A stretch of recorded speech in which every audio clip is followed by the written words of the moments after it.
warahmatullahi wabarakatuh. Bagaimana kabar kalian? Semoga dalam keadaan sehat ya. Sebelumnya Ibu mengucapkan selamat kepada kalian semua karena sekarang kalian sudah naik ke kelas 8. Oke ya, semoga masih tetap semangat untuk belajar ya. Oke, untuk di kelas 8 ini yang akan kita pelajari yang pertama adalah mengenai pola bilangan. Nah, adapun kompetensi dasar yang harus kalian kuasai adalah kalian harus mampu menentukan pola pada barisan bilangan dan juga barisan konfigurasi objek. Nah, sekarang tentu kita sering mendengar kata pola. Kalau mendengar kata pola, maka yang terbayang di dalam bayangan kita adalah apa? Coba. Ya, seperti yang ada pada gambar tayangan Ibu. Seperti ada deretan rumah, ya. Itu kemudian apalagi ya yang kira-kira bisa membentuk suatu pola. Nah, penataan nomor rumah ini juga bisa. Ya, seperti kalau di dalam komplek itu misalkan nomor 1 rumahnya berseberangan dengan rumah nomor 2, 3 berseberangan dengan nomor 4 dan seterusnya. Itu salah satu juga yang bisa membentuk suatu pola. Kemudian contoh lain seperti pola penataan pada kamar hotel, kemudian kursi di dalam stadion atau dalam bioskop. Kemudian ada juga pola nomor buku di perpustakaan ya, seperti ini gambarnya. Ini penomoran pada hotel itu kan biasanya berurutan ya. Kemudian ini di stadion itu biasanya juga diberi nomor. Dan juga buku-buku yang ada pada perpustakaan ini juga untuk memudahkan pasti dikasih nomor ya. Nah, kemudian contoh ya, perhatikan. Misalkan Ibu punya pita di situ ya, ada pita merah, putih, kemudian merah lagi, putih lagi. Kalian perhatikan gambarnya, di situ juga ada nomornya ya. Nah, pertanyaan Ibu coba kira-kira, kalau bilangan 200 itu kira-kira pitanya warna apa ya? Ayo, coba. Apa warna? Betul, warna merah. Kenapa menjadi warna merah? Nah, kita lihat pola dari pita tersebut. Seperti di situ kan 0, 2, 4, 6 itu membentuk bilangan apa? Bilangan genap. Betul. Jadi kalau dia bilangan genap maka pitanya berwarna merah. Nah, kalau pitanya putih, kita lihat ada 1, 3, 5, 7, 9 dan seterusnya. Maka itu dia membentuk bilangan ganjil. Jadi kesimpulannya kalau ada bilangan 200 maka pitanya berwarna merah karena merupakan bilangan genap. Ya, betul. Kemudian kalau 2001 maka pitanya berwarna putih karena adalah merupakan bilangan ganjil. Oke, untuk selanjutnya, jadi untuk pola bilangan itu kesimpulannya adalah susunan bilangan yang mempunyai pola dan aturan tertentu. Contoh, ada bilangan 0, 1, 2, 3, 4, 5, dan seterusnya. Itu juga membentuk pola. Kira-kira apa polanya? Ya, polanya pasti habis 5, 6, kemudian 7. Jadi itu merupakan suatu pola bilangan apa ya? Bilangan cacah, betul. Yang kedua, Ibu punya 3, 7, 11, 15. Nah, kita pikirkan dulu, ini kira-kira polanya seperti apa? Nah, setelah 15 itu berapa ya?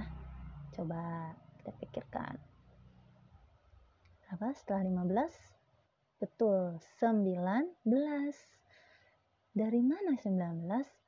Oh, ternyata polanya selalu ditambah dengan 4. Jadi 3 ditambah 4 jadi 7. 7 ditambah 4, 11. Kemudian ditambah 4 lagi, ditambah 4 lagi. Maka 15 ditambah 4 hasilnya 19. Itu juga barisan yang membentuk pola. Kemudian yang nomor 3 juga, lihat. 89, kemudian 84, 79, 74. Setelah 74 berapa? Ayo coba. Betul. Berapa? 69. Betul. Dari mana 69? Oh, berarti kita harus tahu dulu polanya. 89 ke 84. Oh, berarti harus dikurang nih kayaknya ya. Dikurang 5. Kemudian 84 jadi 79. Oh, dikurang 5. Maka 74 juga akan dikurang 5. Menjadi 69. Gitu ya. Dan seterusnya. Ya. Jadi yang namanya pola itu ya tidak hanya ditambah, bisa dikurang, bisa dikali, atau bahkan dibagi. Jadi itu contoh dari pola suatu bilangan. Nah, macam-macam pola sekarang, macam-macam pola bilangan. Yang pertama ada yang namanya pola bilangan persegi. Ya, seperti apa? Nah, kalian amati itu bulatan-bulatan biru yang pada gambar. Ya, pola 1 bulatannya ada 1. Pola 2 bulatnya ada 4. Pola 3 ada 9. Nah, maka kalau kita amati yang keempat jadi 16, yang kelima menjadi 25. Maka kalau ditanya berapa ya yang barisan ke-6-nya, kira-kira berapa ya? Ya, betul. 36. Dari mana polanya? Oh, ternyata polanya itu tinggal saya kalikan saja. Pola 1 jadi 1, pola 2 menjadi 4. Dari mana? Oh, 2 kali 2 kayaknya tuh ya. Iya, betul, jadi 4. Yang ketiga jadi 9. Dari mana? Oh, tinggal 3 kali 3.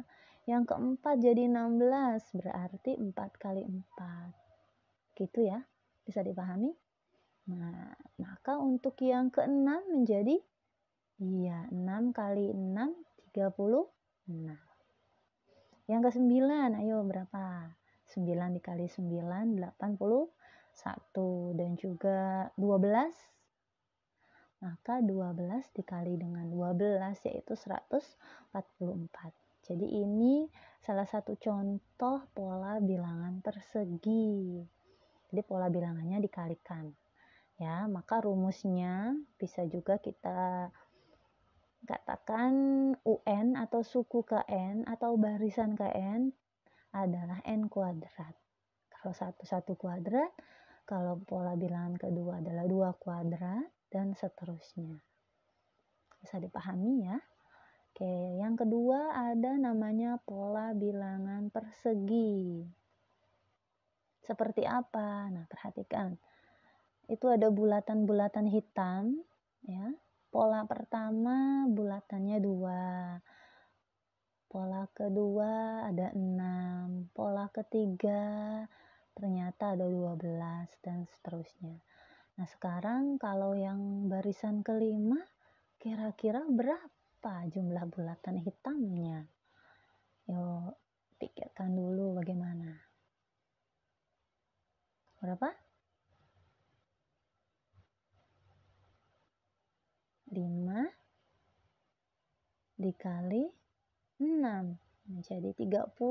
Dari mana sih kok 5 jadi 5 dikali 6? Nah, kita lihat polanya. Pola 1 itu kan menjadi 2 ya.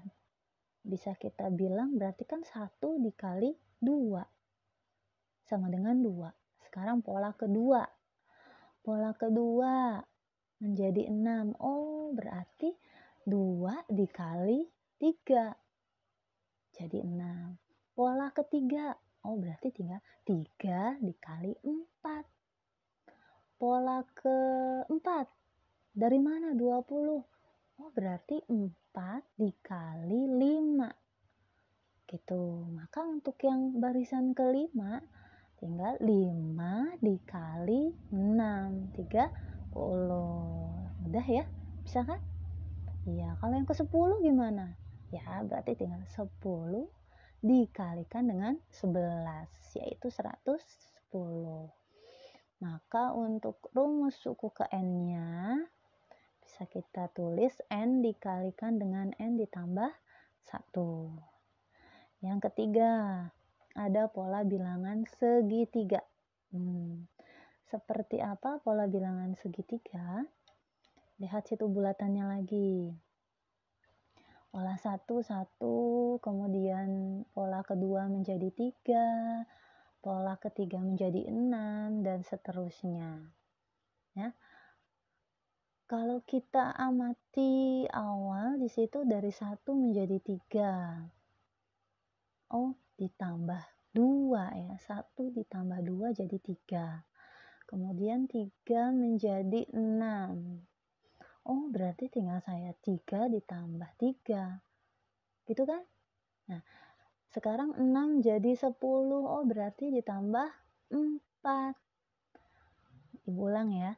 Jadi dari yang pertama, 1 menjadi 3 ditambah 2. 2 berarti setelah itu kan menjadi 3.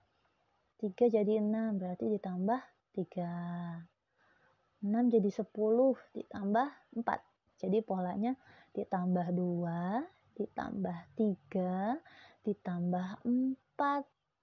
Maka setelah 10, 10 ditambah dengan 5.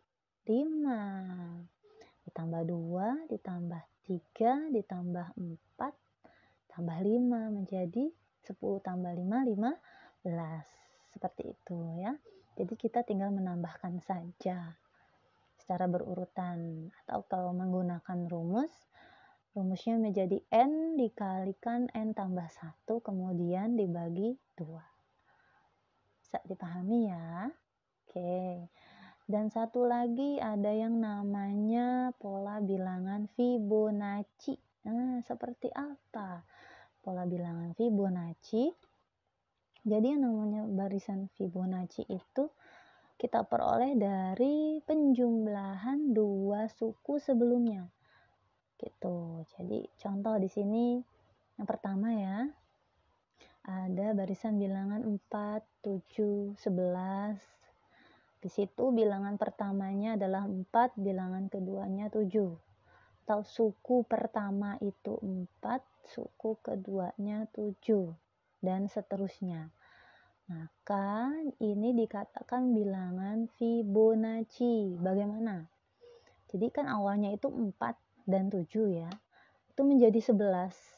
Dari mana? Oh, 4 ditambah 7 jadi 11. Setelah 11 menjadi 18. Dari mana? Oh, berarti tambahin 2 suku sebelumnya. Berarti 11 ditambah 7 menjadi 18. 29 dari mana? Dari 11 ditambah 18 dan seterusnya. Bisa dipahami? Oke, nomor 2 juga sama. 3, 6 pertamanya menjadi 9. Oh, dari mana? 3 ditambah 9 dan seterusnya. Oke ya. Jadi ada 4 macam pola bilangan. Oke. Nah, sekarang kita bahas soal yuk. Untuk contoh soal pertama, misalkan ibu punya barisan 2, 5, 8, 11. Nah, berapa 3 suku berikutnya? Nah, mudah. Sekarang kita perhatikan aja polanya dulu. Sekarang dari 2 menjadi 5, 5 menjadi 8, terus menjadi 11. Oh, berarti polanya ditambah 3. Tambah 3, ditambah 3, ditambah 3. Maka 11 ditambah 3, 14. 14 ditambah 3, 17. 17 juga ditambah 3. Menjadi 20. Gitu ya. Jadi jawabannya 14, 17, dan 20. Bisa dimengerti ya. Oke, untuk contoh soal kedua, di sini lihat. Ada sebuah gambar persegi. Pertanyaannya, berapa banyak persegi pada pola kelima? Nah, kita perhatikan dulu gambarnya. Pola 1 ada 1, pola 2, oh ada 4, pola ketiga jadi 9. Oh, sama kayak tadi ya. Ya kan? Berarti tinggal dikali nih kayaknya ya. 2 kali 2, 1 kali 1, 2 kali 2, 3 kali 3. Maka kalau kelima ya 5 kali 5. Tadi namanya bilangan apa? Pola bilangan persegi. Betul ya. Jadi kita harus amati dulu dari gambar yang ada. Contoh yang ketiga. Dua suku berikutnya ada 1, 2, 3, 5, 8, 13. Berapa ya? Nah, sekarang kita dari 1 ke 2 ditambah 1. Kalau kita awal berpikir ya, ditambah 1, 1, 2, ditambah 1, 3. Tapi 3 ditambah 1 kan harusnya 4. Tapi di situ 5. Berarti polanya bukan ditambah. Ya, tidak juga dikurang. Maka kita berpikir lagi, diapain ya kira-kira ya, gitu. Oh, kayaknya ditambahin deh suku di depannya ya. 3, 1, 2, 3. 3 dari mana? Oh, 1 ditambah 2. 3 menjadi 5. Dari mana 5? Oh, 3 ditambah 2. Jadi ditambahinnya 2 aja, 2 suku di depannya. Gitu. Berarti kalau 13 setelah 13, 21. Dari mana? Oh, 13 ditambah 8. Setelah 21, maka tinggal 21 ditambah 13, yaitu 34 ya. Inilah yang namanya yang tadi pola bilangan Fibonacci. Oke. Contoh terakhir ya. Kamu perhatikan di situ ada beberapa potongan lidi yang membentuk segitiga. Jadi pertanyaannya dibaca dengan teliti ya. Yang ditanya itu banyak batang lidinya, bukan segitiganya. Oke, berarti kita harus pertama polanya dulu yang kita tentukan. Pertama lidinya ada 1, 2, 3. Kemudian pola yang kedua kita hitung lagi tuh. 1, 2, 3, 4, 5, 6, 7. Pola ketiga hitung lagi, oh ada 11. Baru deh kita lihat polanya ya. Dari 3, berarti polanya 3 menjadi 7. 7 menjadi 11. Oh, ketemu. Maka polanya kayaknya ditambah 4. Maka yang ke-10 ya kita hitung. Terus ya. 3 ditambah 4, 7, 7 tambah 4, 11. 11 tambah 4, 15. Kita cari sampai yang ke-10. Tuh ya. Maka hasilnya yang ke-10 adalah 39. Ya, dari 4 soal ini bagaimana kira-kira? Bisa dipahami, oke? Ya. Oke. Nah, supaya kalian lebih paham dan benar-benar udah paham nih dijelasin sama Bu Ria. Sekarang coba kerjakan latihan soal ini, kalian tulis di buku tulis kalian ya. Jadi soalnya ditulis, kemudian langsung jawaban. Istilahnya solasi, soal langsung isi. Oke, di sini Ibu berikan soal pertama, kalian lihat nanti ya di sini. Soal pertama, kemudian ada soal kedua, dan terakhir yang ini soal ketiga. Ya, jadi itu Ibu rasa untuk penjelasan pola bilangan yang pertama, Ibu akhiri sampai di sini. Semoga kalian bisa pahami ya. Oke, tetap semangat walaupun belajarnya dari rumah. Ya, oke. Mungkin itu saja yang bisa Ibu berikan. Kurang lebihnya mohon maaf. Wassalamualaikum warahmatullahi wabarakatuh.